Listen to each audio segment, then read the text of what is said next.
Hola cadena, en este video se le va a hacer mención de las recomendaciones para la observación de la práctica docente. Entre ellas se van a manejar 5 temas: herramientas, principios pedagógicos, guía de observación, dimensiones de la práctica docente y guía de entrevista. Ok, entonces empecemos. Número 1 se va a manejar las herramientas. Las herramientas van a ser las que te van a ayudar para poder manejar la práctica docente. En este va a influir obviamente el maestro. El maestro va a ser el conjunto de valores, tradiciones, creencias, mejor conocida como cultura magistral.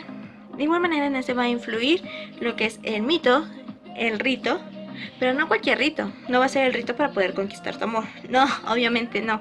Va a ser el rito, significa la manera o forma de enseñanza que tiene cada docente para que puedan aprender sus alumnos. Ok, el estudiante va a vivir en un círculo o un espacio social y en el cual se van a estar modificando las percepciones y las valoraciones mediante lo que va viviendo. Obviamente también con lo que siente y lo que percibe. De igual manera, este va a proyectar lo que no solamente tiene que recibir, sino también tiene que proyectar, tiene que crear para que obviamente sea una mejor persona. De igual manera, todos los alumnos deben de tener una identidad. La identidad quiere decir que puede ser parecido a los demás, pero no el mismo. Es como ponerte en el lugar de la otra persona. Ponerte en el lugar de la otra persona. ¿Significa ponerme en sus zapatos? No, sino que cuando él pase por una situación, tienes que obviamente tú ponerte en su lugar y tú sentir cómo serías si estarías en esa misma situación. ¿Cómo actuarías? Ok, la institución. La institución es la encargada de poner los valores en la sociedad. En estos les pide al alumno que puedan tener obediencia, pulcritud, conocimiento, en el cual obviamente el conocimiento entra el conocimiento previo, que es el que nos han estado enseñando a lo largo de nuestra vida, para ponerlos en práctica, cada día. Al igual que la institución, pues nos pide la honestidad. La honestidad es lo que se nos ha estado enseñando desde que éramos niños. Bueno, a la mayoría, ya que hay otras personas que obviamente no lo aplican en sus niños. Este tipo de valores que te enseña la institución no solamente es para poderte regular en tu comportamiento, sino también para poderte orientar, para saber cómo, cuándo y dónde debes de hacer las cosas, transformando obviamente a las personas. Ok, a continuación ahora siguen las prácticas pedagógicas. Estas prácticas son las que les permiten al maestro conocer la realidad sobre la docencia. Obviamente sin hacer política, sino hacer apego sobre las normas constitucionales. Principios pedagógicos. Los principios pedagógicos son las normas o orientaciones que va a recibir el docente para la enseñanza o una mejor enseñanza para el alumno, para que pueda aprender y entender los temas. En este primer principio ayuda al alumno a poder desarrollar su potencial, haciéndolo con mejor ideas, aprendizajes, procesos mentales. Segundo principio. En este principio, el docente va a saber que el alumno no llega con la mente en blanco, sino que antes de entrar a la primaria puede tener sus conocimientos previos. Conocimientos previos. ¿Qué son? Ok, los conocimientos previos es como tu nombre, número telefónico, dónde vives, si ya sabes escribir, o si sabes apenas a medio leer, o ninguna de las dos. Para poder saber mejor, para poder saber más bien qué sabe el alumno, para eso se puede realizar algún diagnóstico, alguna prueba al niño. Ok, tercer principio. En este principio, el maestro no solamente requiere de su propia ayuda para un mejor desarrollo de aprendizaje en el alumno, sino también es necesario que lo apoyen los papás, sí, los padres, los directores, para que puedan realizar actividades donde el alumno pueda desarrollar su manera intelectual y emocional. En este cuarto principio se va a mencionar que el profesor debe tener una mejor cercanía con sus alumnos, pero no este tipo de cercanía, maestra, alumno. No, este tipo de cercanía obviamente no, sino que una cercanía en la manera de que si el niño está pasando por alguna situación, pues obviamente lo puede ayudar el profesor, para que pueda generar en el salón un mejor ambiente de confianza. Esto obviamente le va a ayudar para poder tener una mejor enseñanza y desenvolvimiento en clase, obviamente pudiendo generar un mejor aprendizaje. Ok, en este quinto principio, el profesor va a influir mucho en estrategias de aprendizaje para un mejor conocimiento en el alumno.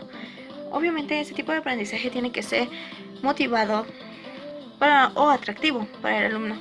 Bueno, no siempre, pero sí la mayoría de veces, para que obviamente el alumno pueda entender. Por ejemplo, la raíz cuadrada de ciento y tantos. Oye, este maestro nada más se la pasa diciendo puras tonterías. Ni le entiendo nada. Ay, otras matemáticas. Ay, qué flojera tengo. Obviamente ese tipo de estrategias donde nada más te la pasas dictando, escribiendo y escribiendo en el pizarrón hasta que se te acaba y te sigues hasta la pared. Ese tipo de estrategias obviamente a los alumnos y más de primaria no les es muy atractivo. Ok, en el sexto principio es necesario hacerle conocer al alumno que es muy primordial hacer trabajos en equipo. No hay que obviamente quitar esa parte central o esa parte muy necesaria, porque sí es algo muy único o no algo muy, disculpe la redundancia, pero muy necesario en tener que hacer que colaboren con los demás compañeros. No nada más que sea todo individual, sino que obviamente hay que hacerlos más colaborativos. Obviamente generando una construcción social para una mejora en su conocimiento. Ok, en este séptimo principio, el profesor busca circunstancias que se acerquen a la realidad para que el niño pueda aprender.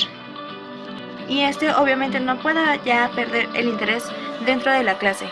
Ok, octavo principio. En este principio el profesor va a buscar o conocer cómo el alumno o el estudiante resuelven los problemas mediante sus aprendizajes, sin importar la complejidad o el índole que éste tenga.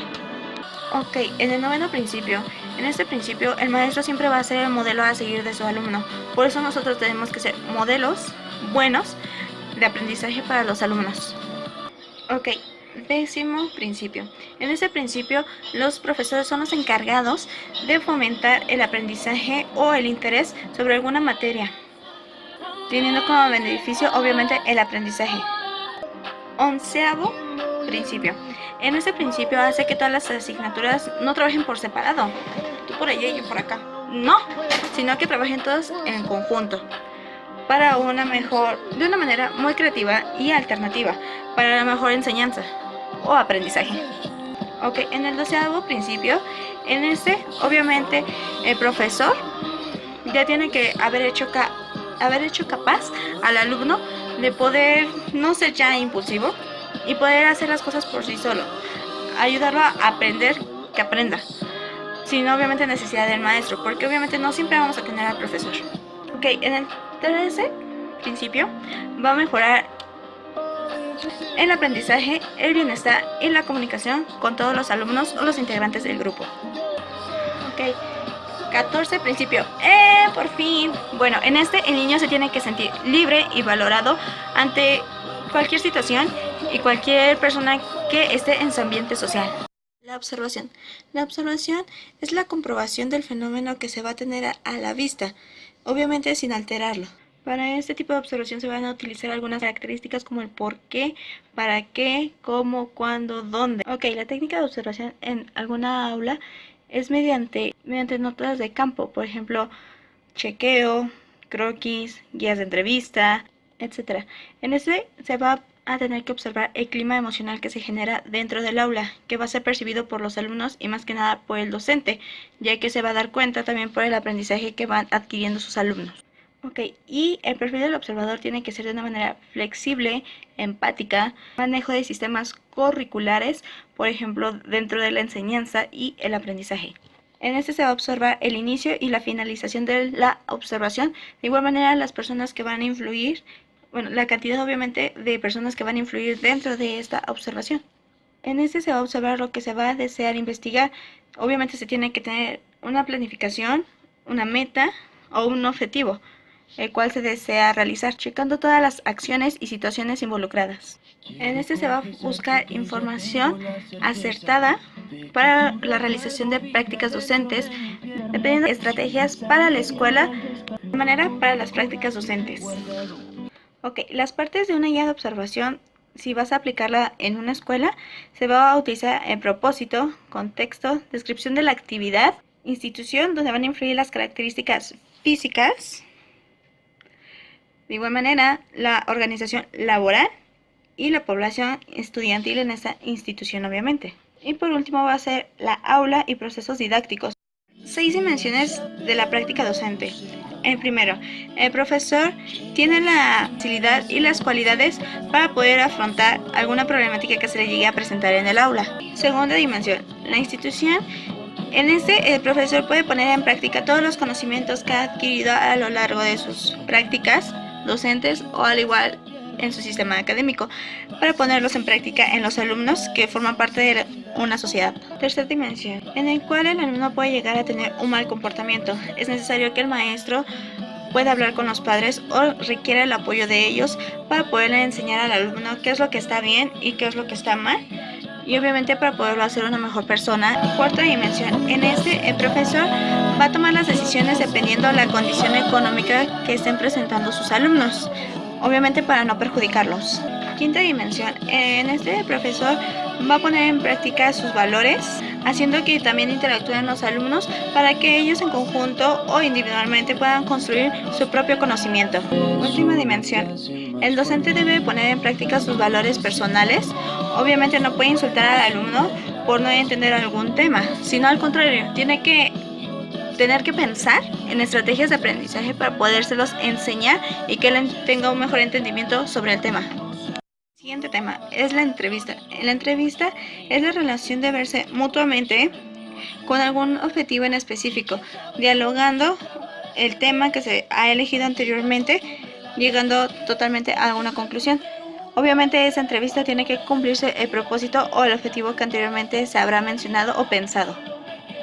Una buena entrevista debe considerar algunos aspectos: saber interrogar, saber escuchar, saber si tiene lógica las respuestas del entrevistado y también tener lógica obviamente en tus preguntas, sino qué lógica va a tener. Existen 3 tipos de entrevista. El primero es de una manera rígida y formal, que vendría siendo la entrevista estructurada. La segunda entrevista es flexible, se adapta y es de una manera formal. Esta es la entrevista semiestructurada. Y la que obviamente es de manera informal, que es la que muchas veces se utiliza, y más cuando vamos caminando por la calle y un chico se nos acerca y nos dice: oye, ¿te puedo hacer una entrevista? Esa es una manera informal, que es cuando te puede preguntar sobre cualquier tema, no puede tener ningún orden, las preguntas de la 1 se puede saltar a las 5 y así sucesivamente. En este van a existir 3 etapas. El primero va a ser el inicio, donde tú tienes que generar como entrevistador, tienes que generar la confianza y la seguridad para el entrevistado. La segunda va a ser el desarrollo. En este tienes que ser muy paciente por si el entrevistado se queda pensando sobre las preguntas que las respuestas, que te tiene que dar, y debes de ser sumamente paciente. Y la tercera va a ser la conclusión o el cierre. Con este obviamente tú tienes que darle un mensaje de agradecimiento, por ejemplo, gracias por su tiempo o gracias por haber respondido a mis preguntas. De igual manera, gracias por haber aceptado la entrevista. En este también se van a poder aclarar algunos malentendidos que se tuvieron durante la entrevista. Algunas opciones que podría poner en práctica el entrevistador es ser empático, utilizar el silencio cuando sea muy necesario, dejar que el entrevistado se desplaye para cuando quiera seguir hablando. De igual manera, obtener una posición corporal que pueda demostrar seguridad al hablar o al expresarte o cuando te esté observando el entrevistado. De igual manera, no repetir preguntas que anteriormente ya se han resuelto. Sobre todo, tienes que usar una voz segura y audible para el entrevistado. Ahora les voy a manejar las partes de una entrevista. En primero va a ser los datos, en donde vas a poner fecha, lugar, nombre del entrevistado y su edad. De igual manera, si vas a ir a alguna institución a entrevistar a algún docente, vas a poner el grado y el grupo que está manejando. El segundo va a ser el propósito. Esto es muy importante porque es donde vamos a poner el para qué y el por qué se quiere llevar a cabo esta entrevista. Y el último va a ser las cuestiones a preguntar. Estas cuestiones a preguntar van a ser las necesarias con tal de cumplir el objetivo de la entrevista. ¿Cómo te llamas? Coco. ¿Cómo te llamas? Coco. Y ya por último, obviamente se agrega los que son los comentarios o las conclusiones que se tuvo en la entrevista. Cómo actuó el entrevistado, Y al último también pueden agregar lo que son las imágenes. Estas imágenes pueden ser opcionales si te tomaron o te tomaste tú con el entrevistador, porque hay algunas personas que a veces no se dejan, como esta perrita. Ok, y por último va a ser el informe de entrevista.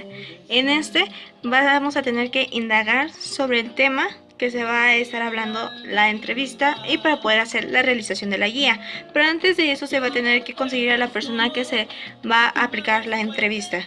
Después de ello se va a ir al lugar, ya sea a su domicilio o al lugar acordado, para poder realizar la entrevista. El informe se va a redactar dependiendo a todas las respuestas que tuvo el entrevistador, obviamente teniendo en cuenta que se haya realizado el propósito o el objetivo que se tuvo desde un inicio, rescatando en este informe los puntos importantes o todos los resultados que nos dio el entrevistado, tanto actitudes que tuvo como las respuestas que nos dio y cómo obviamente actuó con nuestra presencia.